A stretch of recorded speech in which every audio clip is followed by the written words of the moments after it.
Okugamba kwa mukuru w'ihanga Yoweri Kaguta Museveni ihangwe ry'erizoba kwabo mu kishayi kororo kandi yayakirwa mukuru w'empanura z'ishengero ry'ihanga Jacob Maxson Obos n'omuhwezi we Thomas Tayebwa hamwe n'umuhandiki w'ishengero ry'ihanga Adolf Mwesige abamutwaro mu ihema rye akasayininga mu kitabo cya parliament cy'abagenyi.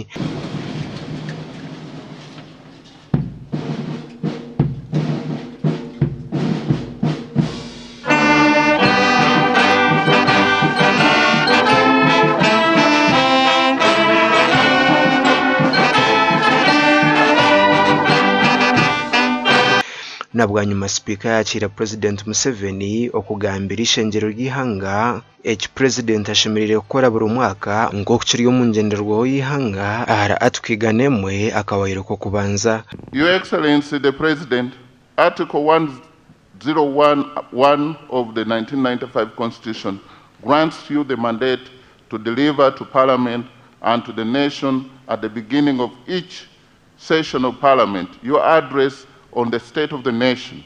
The House is greatly honored by your presence this afternoon. Omukugamba kwe President Museveni yatamana minjo mu kuhinga ko murembe icyaro kugira ngo nkija kuyamba abanya-Uganda ku rugo mu bworo. Let us therefore move. No more sleep, no more kongora, no more corruption, no more kugumaza, no more politeness towards non-performers. This one, it is actually I have been polite enough. I don't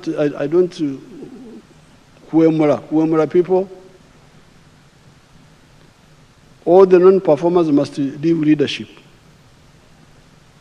Leadership is not for ego, but for people and country. Yashobora government etiro buhumbiro kweminaro kago mu bank ya Uganda Development Bank okwera abahinja bahango n'abanyamakorero nahabwe cyo bakoreso mu gishogu okongera hantunguko mu Uganda ahanshonga ya PDM President ya Ageihangwe gendero kutungura entasi y'omuntu wa hansi ahibura umuroko mu Uganda gwatungire miliyoni 5 na mushanju kandi yashaba na parliament okuzongeza ababantu bareba ngo tuzirukumara. So they are now saying the money which is in the parish, including the one of payback, is 557 million in the parish. And it has reached 3.7 million households. We are going to put shillings 100 million plus 15 million for the leaders per annum per parish in the rural areas, and shillings 300 million plus 15 million for the leaders per ward in the towns. Uganda shillings 760 billion has gone for the Myoga, operating from the constituency level. Where is that money? How many and which Myoga associations have benefited from this money? Yagamba hantebe kanisa zo kombe ko ruguto rw'egari yo mwika huzahika.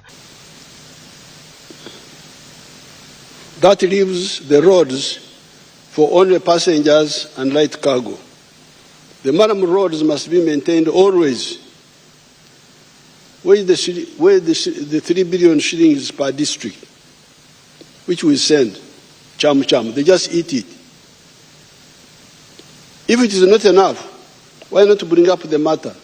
Mukuru w'empanura z'ishengero ry'ihanga Jacob Maxson Obos yashaba abanyishengero kwebembeze huru yo kurwana soboro omubanda baro kwebembera. And my appeal to you all honorable members of the 12th Parliament, let's stand to be counted to be the members of Parliament who will sleep no more, to be the members of Parliament who will be remembered for waking up ourselves and waking up our people towards the money economy.